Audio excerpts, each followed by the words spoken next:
নতুন বাড়িতে এসে কাজের আর শেষ নেই, কাজ যেন বেড়েই চলেছে। তো হ্যালো এভরিওয়ান, আমি দীপা। আমার একটা ছোট্ট পরিবারে তোমাদের সকলকে জানাই অনেক স্বাগত, অনেক ভালোবাসা। আগের দিন রাতে এই হ্যাঙ্গিংটা না এখানে উপরটাতে টাঙিয়ে দিয়েছিলাম। তো সকালে উঠেই দেখছি ওটা খুলে গেছে, যেহেতু বোথ সাইড আঠা দিয়ে লাগিয়েছিলাম। তো আবার ভালো করে ওখানে অ্যাটাচ করে দিয়ে এলাম। তো এখন টুকটুক করে আর কি, মানে যেটা যেখানে আর কি ও বাড়িতে রান্নাঘরে রাখতাম সেগুলোই আর কি রাখছি। ইচ্ছে রয়েছে আমার প্রত্যেকটা জায়গা, আমার বেডরুম কিংবা ঠাকুরঘর, কিচেন সমস্তটাই সুন্দর করে গুছিয়ে আমি একটু একটু করে তোমাদেরকে শেয়ার করব। আর এখন দেখো প্রতিদিনের মতন উঠোন টুঠোনগুলো সব ঝাড় দিয়ে এলাম। বাইরে সমস্ত জায়গা ঝাড় দিয়ে একটু জল ছড়া দিতে হয়। নতুন বাড়িতে এসে না কাজ যেন বেড়েই চলেছে। কি জানো তো, আমার এই যে ঘরের যে গেট রয়েছে সেখান থেকে বার হলে কিন্তু বেশ খানিকটা জায়গা রয়েছে, তারপরে বড় উঠোন রয়েছে। ঝাড়ফাড় দিতে কিন্তু অনেকটাই সময় চলে যায়। আগের বাড়িতে যেরকম অতটা ঝাড় না দিলেও হয়ে যেত, তাড়াহুড়োর সময় সকালে এক বালতি জল ঢেলে দিতাম আর বেলার দিকে একটুখানি ঝাড় দিলে হয়ে যেত। তবে এখানে তো সেটা করলে হয় না, পুরো উঠোনটা ভালো করে ঝাড় দিতে হয়, জল ছড়া দিতে হয়। তো ভাবছি রোববার দিনকে আর কি পুরো পাইপটা নিয়ে পুরো স্প্রে করে পুরো সব জায়গা আর কি ধুয়ে দেবো, তাহলে একদম পরিষ্কার পরিচ্ছন্ন থাকবে। তার উপরে তো একটা তুলসী মঞ্চ রয়েছে, সেখানেও সকালে উঠে এক বালতি জল দিয়ে ধুয়ে দেওয়ার ব্যাপার থাকে। তো সেগুলো তো জানোই। কি জানো তো, এক দুদিন যখন এই কাজগুলো করতে থাকি আর তারপরে যদি কোনো কারণে করতে না পারি, তখন কিন্তু অনেকটাই মনের মধ্যে চিন্তা ঘুরে যে বাবা ধুলাম না, কি হবে, বা কেমন একটা খারাপ লাগা কাজ করে যান। আবার এই শীতের ছোটোবেলা হিমশিম খেয়ে যাই, সেজন্য অনেক সকালে উঠতে হচ্ছে, কিন্তু কাজ যেন শেষ হচ্ছে না। আগের দিন রাতে বেডরুম প্রত্যেকটা জায়গা সুন্দর করে ঝাড়ু দিয়ে দিয়েছিলাম। সকালে তাও আরেকবার হালকাভাবে ঝাড় দিয়ে দিচ্ছি। জানি সকালে তাড়াহুড়োর সময় তো হাতে অত সময় থাকে না, সেই জন্য হালকাভাবে ঝাড়টা দিয়ে নিচ্ছি। তো দেখতেই পাচ্ছ রান্নাঘর একদম পরিষ্কার পরিপাটিভাবেই কিন্তু রাতে শুতে গেছিলাম।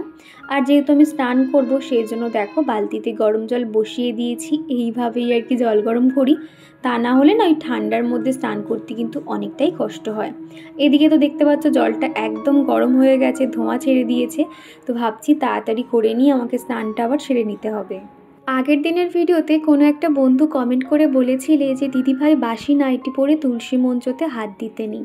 আমি এই কথাটা জানি গো, আর ওটা আমার বাসি নাইটি ছিল না। আমি সকালে উঠে প্রথমে ওই জামাটা গায়ে দিয়েছিলাম, তার তখনই কিন্তু আমি তুলসী মঞ্চটা ধুয়ে দিয়েছিলাম। আর আগের দিনের ভিডিওতে আগমনী পাল দিদিভাই বলেছো চিকুকে কিন্তু আজকে দেখালে না, মনটা খারাপ হয়ে গেল। এছাড়া 2-3 জন দিদিভাইও কিন্তু বলছিলে যে চিকুকে কেন দেখালাম না।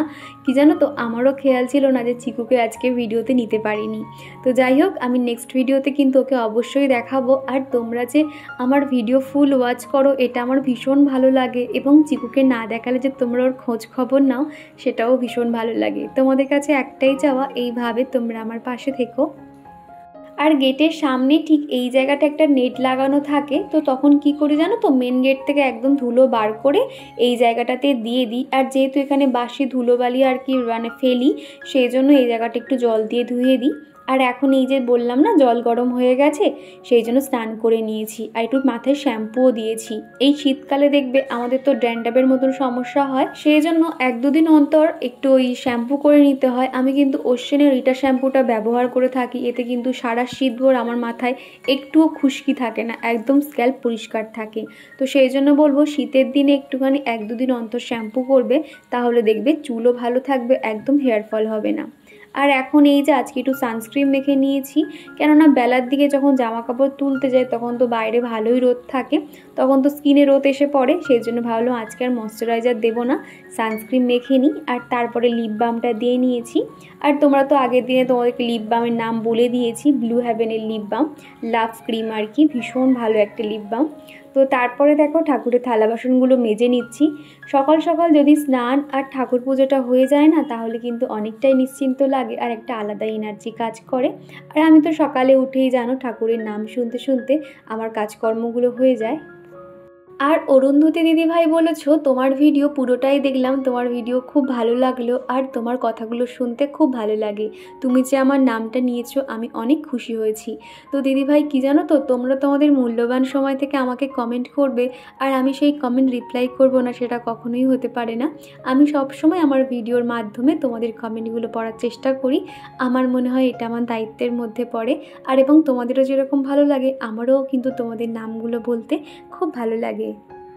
আর আগের দিনের ভিডিওতে তোমাদেরকে দেখিয়েছিলাম আমার বাড়িতে একজন নতুন সদস্যর আগমন ঘটেছে, সেটা হলো একটা কালো বেড়াল। তো সেখানে তোমরা অনেকে অনেক কমেন্ট করেছো এবং রুমা দিদিভাই বলেছো ভালো হয়েছে দীপা, তোমার বাড়িতে নতুন সদস্য এসছে। তবে তো কালো বেড়াল কিন্তু দেখতে কিন্তু অনেক কিউট। হ্যাঁ গো দিদিভাই, এত চোখগুলো মায়াবী লাগে না, ওকে দেখলেই যেন মনটা খারাপ লাগবে। সারাক্ষণ ও কিন্তু না আবার বিস্কুট মুড়ি এই সমস্ত খায় না, কি দেবো বলো। আর সারাক্ষণ যখন একটু ভাত বা কিংবা মাছের কাঁটা এটা ওটা থাকে না, তখন ওই যেখানে ডাস্টবিন তো সামনেই রয়েছে ওখানে ফেলে দেওয়া হয়, বেচারা ওরকম পায়ে পায়ে ঘুরতে থাকে। তবে তোমরা অনেকেই বলেছো কালো বেড়াল বাড়িতে রাখতে নেই, একটা অশুভ কিছু একটা ব্যাপার রয়েছে। তবে অনেকে আমাকে এটাও বলেছো যাতে আমি জেনে শুনে আগে একটু খোঁজ খবর নিয়ে তারপর যাতে আমি রাখি। বাইরে খেতে দিচ্ছি ঠিক আছে, তবে তোমরা যে আমাকে বলেছো আমার অনেক উপকার হয়েছে। আমি ভাবছি এবার থেকে ওকে বাইরেই খেতে দেবো, ঘরে আর ঢোকাবো না। আর ও কি জানো তো এত ভালো, তো ঘরে কিন্তু না ডাকলে একদমই আসে না, গেটের কাছে চুপটি করে কিন্তু বসে থাকে, যতক্ষণ না ওকে ডাকি ও কিন্তু ওখানেই বসে থাকে। আর পূজা বলেছো তোমার ঠাকুর ঘরে যেখানে সেলফ রয়েছে এই জায়গাটাতে তুমি ওয়াটারপ্রুফ যেগুলো আর কি ওয়াল স্টিকার হয় তুমি সেগুলো লাগিয়ে নিতে পারো এবং তুমি মোছামুছি করলে কোনো অসুবিধা হবে না, দেখতেও বেশ ভালো লাগবে। হ্যাঁ বোন, তুমি কিন্তু একদম ভালো একটা আইডিয়া দিয়েছো। আমিও ভাবছি আর কয়েকটা দিন যাক, এখানে সুন্দর থেকে একটা ওয়াল স্টিকার পেতে নেব, তাহলে দেখতে বেশি ভালো লাগে। এখন তো সবাই নতুন নতুন ভাবলাম যে থাক আস্তে আস্তে হবে কোণে। তো সেই জন্য দেখো সেলফটা কিন্তু সবসময় মুছে নিই, এটা একদম কালো হয়ে থাকে। ভাবছি যখন একটু মনে হবে, এখনও 1-2 বছর যাক, তখন যদি মনে হয় এখানে সুন্দর একটা ওয়াল স্টিকার লাগিয়ে নেব, তাহলে দেখতেও কিন্তু আরও সুন্দর লাগবে। এছাড়া তোমরা অনেকেই বলো আমার আগে যে ঠাকুর ঘরটা ছিল তার থেকে এটা অনেক ভালো হয়েছে। হ্যাঁ গো, একদম ঠিক বলেছো, কেননা ওখানে তো ঠাকুর ঘর বলে সেরকম কিছু ছিল না, ঘরের এক পাশেই ঠাকুর রাখতে হতো, ওখান দিয়ে হাঁটা চলা ঝাঁট দেওয়া মোছা সমস্তটা ঠাকুরের সামনে করতে হতো, খুব খারাপ লাগতো। কী আর করবো বলো ভাড়া বাড়িতে। তবে এখানে যেহেতু একদম সেপারেট হয়ে গেছে, কত সুন্দর দেখো ঠাকুরের জিনিসপত্র গুছিয়েও রাখতে পারি এবং ভালো করে ঠাকুর পুজোটাও করতে পারি। প্রতিদিন তোমরা অনেকে অনেক সুন্দর সুন্দর কমেন্ট করো, তোমরা তো আমার বিষয়ে অনেক কিছুই জানো, তবে আমি তো তোমাদের কোনো বিষয় কিছু জানি না। তোমরা চাইলে তোমাদের কিছু কিছু কথা আমাকে শেয়ার করতে পারো, তাহলে আমার ভালো লাগবে। সেরকমই আগের দিনে বন্দি পাখি আইডি থেকে দিদিভাই বলেছিলে যে মাঝে করে তোমার সময় খুব খারাপ যাচ্ছিল, কিছু একটা হয়েছিল, তুমি চাইলে সেটাও কিন্তু আমাকে জানাতে পারো, তাহলে আমারও ভালো লাগবে। আর তুমি যে সাইকেলের কথা বলছো, হ্যাঁ আমি তো মোটামুটি 4-5 বছর বাদে কালকে প্রথম সাইকেল চালিয়েছিলাম, এত পা ব্যথা করছিল, ভীষণ ভয় লাগছিল জানো তো। যখন বড় কোনো গাড়ি আসছে আমি তো ভয়ে লাফ মেরে নিচে নেমে যাচ্ছিলাম, এত ভয় লাগছিল। তো ভাবছি আর কয়েকটা দিন বাড়ির সামনেটা প্র্যাকটিস করে নেব, আর তারপরে আমাদের স্টেশন রাস্তাতে গিয়ে তাহলে আমি সবজি বাজার মাছ বাজার কিন্তু সাইকেল নিয়ে করতে পারবো। ঠাকুরের জলের জন্য এই একটা মগটা ব্যবহার করছি, মগটা কেমন হয়েছে জানিও তো, তোমরা তো দেখেছিলে মগটা কিনেছিলাম একদম ছোট্ট মতন মগ। তো ভাবলাম আমাদের জন্য তো এত কিছু জিনিস কিনি, ভগবানের জন্য নতুন জিনিস কেনা যাক। ওই পটটার মধ্যে খাবার জলগুলো রেখে দেবো আর ওখান থেকেই ভগবানকে জল দেবো এবং ওই জলেই ভোলানাথকে স্নান করাবো, সেই কারণে আর কি। আর এই যে ধূপটা দেখতে পাচ্ছ পুরো রোজ ফ্লেভারের, এত সুন্দর মানে গোলাপের মতন গন্ধ বাড়ায় ধূপটা থেকে, এই একটা মাত্র ছিল, প্রায় শেষ হয়ে গেল।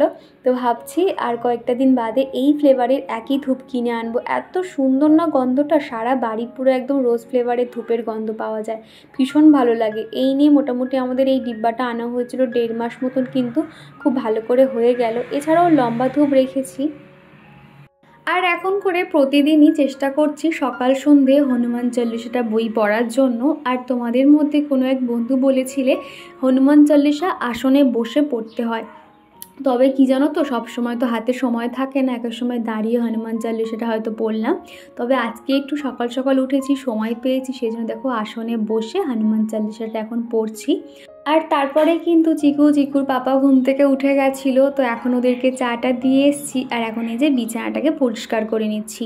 কি জানো তো, বিছানাটা মানে এত ধুলোবালি হয়েছিল কি বলবো, যেহেতু চিকুর পাপা সারাক্ষণ বিছানার মধ্যে শুচ্ছে বসছে, তো সেভাবে কিন্তু বিছানা আমি যেরকম ও বাড়িতে প্রতিদিন দেখতে বিছানা তুলতাম ক্লিন করতাম সেটা তো আর হচ্ছে না। ওই উপরে আর কি ওই একা ঝেড়ে নিত। তো তারপরে আজকে মানে বউকে বললাম যে তুমি হচ্ছে সমস্ত কিছু নামিয়ে নাও, আমি আজকে বিছানাটা তুলবো। তো কি পরিমাণে যে ধুলো বার হচ্ছিল কি বলবো তোমাদের, ভালো করে ঝেড়ে বেডশিটগুলো ঠিকঠাকভাবে রেখে তারপরে আর কি একটু মনের মতন হয়েছে। একটা ঘরের মধ্যে একটা বেড যদি সুন্দর সবসময় সাজানো গোছানো থাকে তাহলে কিন্তু ঘরের সৌন্দর্য অনেক বেড়ে যায়। তো এখন কি আর করা যাবে, এখন একটু এই কদিন এরকম হবে। এখানেই খাটের উপরে চিকুর পাপা মানে কি অবস্থা করে রাখে কি বলবো। কিন্তু এরপর থেকে যখন ও অফিস চলে যাবে তখন বেডরুমটাকে একদম সুন্দর টিপটপভাবে রাখবো, আর পাশের রুমটা আমরা ব্যবহার করব।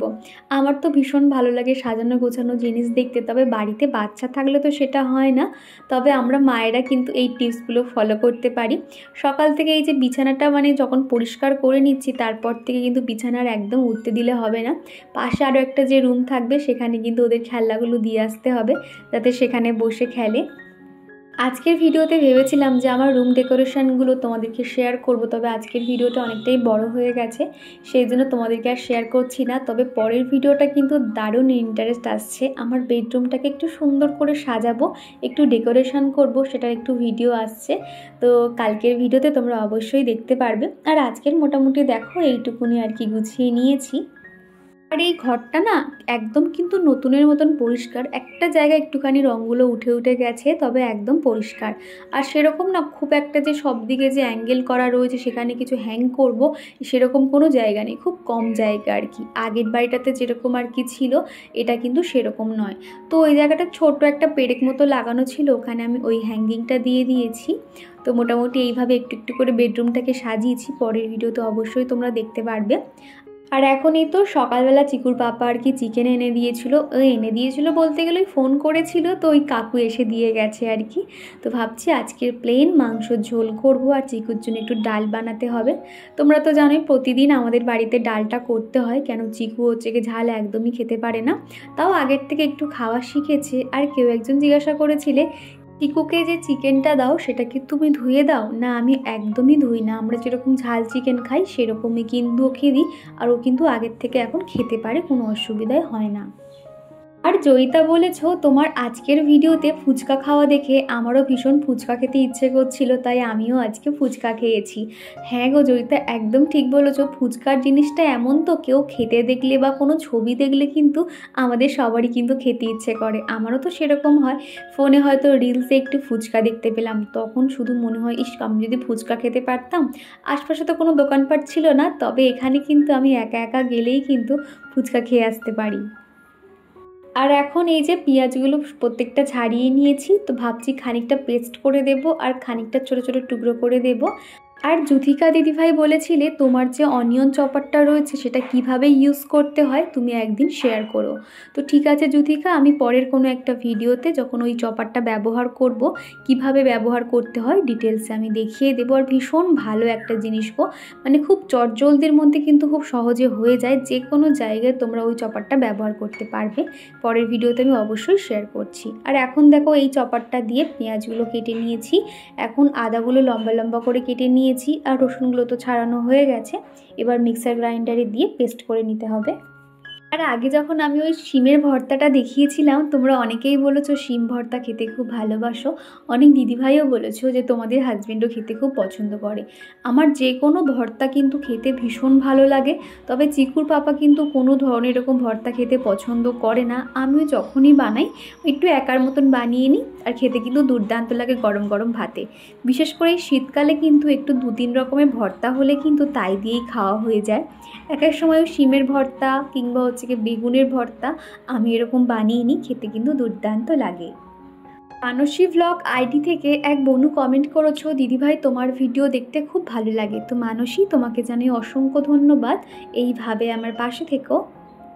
আর আজকের চিকেনটা কিন্তু অন্য দিনের থেকে একদম আলাদাভাবে বানিয়েছিলাম, আর খেতে কিন্তু একটু অন্যরকম টেস্ট হয়েছিল। তার কারণ সবসময় চিকেন ম্যারিনেট করে রান্না করি, আর আজকের ম্যারিনেট ছাড়াই রান্না করেছি। খেতে কিন্তু বেশ ভালো লাগছিল, বিশেষ করে ওই যে পেঁয়াজ পেস্ট আর ভাজা করো, এই দুরকমভাবে পেঁয়াজ দিলে না দেখবে রান্নার টেস্ট কিন্তু একটু আলাদা হয়। তোমরা বাড়িতে একবার ট্রাই করে দেখো, তাহলে বুঝতে পারবে। তো এদিকে দেখো আমি একটু লাল লঙ্কা গুঁড়ো দিয়ে দিয়েছি, আর উপর থেকে একটু ব্ল্যাক পেপার দিয়ে দিলাম। আর এখন এই যে মাংসগুলো ভালো করে চিপে চিপে নিয়ে তারপরে দিয়ে দিচ্ছি, একদম জল ছাড়া দিতে হবে, কোনো রকম যেন জল না থাকে। তো সুন্দর করে ধুয়ে নিয়েছি। আর আমাদের চিকু কিন্তু লেগ পিস খেতে ভীষণ ভালোবাসে, সেই জন্য ওর জন্য একটা লেগ পিসও দিয়ে দিয়েছি, আর খানিকটা চিকেন রেখে দিয়েছি, আজকালের মধ্যে বানিয়ে নেব। আর দেখলেই তো সেই সকাল 6টা থেকে এরকম কাজকর্ম চলতেই থাকে। বিশেষ করে তো সংসার যেহেতু একটা জায়গা থেকে আরেকটা জায়গায় শিফট হয়েছি, সংসারে কাজ তো শেষই হচ্ছে না, কাজ তো লেগেই থাকে। তো তখন কি করতে হয় জানো তো, প্রতিদিনের কাজ তো থাকে, আর এক্সট্রা কাজগুলো কিন্তু যে এখন এক্সট্রাভাবে যে করতে যাব সেটার সময়ও পাই না, সেই জন্য সারাদিন একটুও শোয়া বসা হয় না। আর রান্নাঘরটা একটুখানি অগোছালো হয়ে রয়েছে, সেটাও গোছাতে হবে। তবে পরের ভিডিওতে আমি একটু একটু করে তোমাদেরকে দেখাবো আমার ঘরটাকে কীভাবে সাজিয়ে তুলছি। আর এখন দেখতে পাচ্ছ একদম রান্নাবান্না হয়ে আসছে। একদিকে কিন্তু আমি রান্না করছি, আর একদিকে সেলফগুলোকে পরিষ্কার পরিচ্ছন্ন করতে থাকছি। এতে আমার সময়টাও কম লাগে, আর রান্নাবান্নাও কিন্তু সঠিক সময়ে হয়ে যায়। আর এই যে তৈরি হয়ে গেছে লাল লাল ঝাল ঝাল চিকেন কষা। এরকম রান্না কিন্তু ঝাল ঝাল হলে বেশ ভালো লাগে। তো চিকুর পাপা কিন্তু এরকম ঝাল ঝাল চিকেন কষা ভালোবাসে। ওদিকে তো ডালটা হয়ে গেছে, তো এবার দুপুরের খাওয়া দাওয়া করব। তো চলো বন্ধুরা, আজকের ভিডিওটা এই পর্যন্ত, টাটা।